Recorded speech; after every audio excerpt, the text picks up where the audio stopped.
আচ্ছা, কয়েক মাস পরেই তো আমার জন্মদিন আসছে। ও নিশ্চয়ই কিছু একটা প্ল্যান করেছে আমার জন্য। কি প্ল্যান করতে পারে ও? আচ্ছা, যদি এইবার আমাকে হীরের আংটি দেয়, হীরের নেকলেস যদি দেয়, আমি তো ভাবতেই পারছি না কি প্ল্যান করেছে ও এবার আমার জন্য। আচ্ছা, যদি আমাকে হঠাৎ করে এসে বলে যে, "চলো মানালি ঘুরে আসি তোমার বার্থডেতে।" তাহলে আর কি, এত ভালো সারপ্রাইজ তো আমি আর কোনদিনও পাবো না।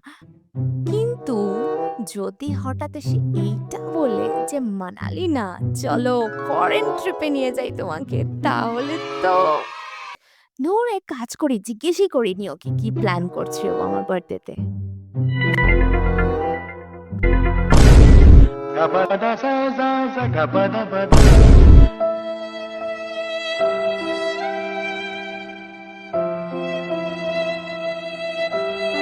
Music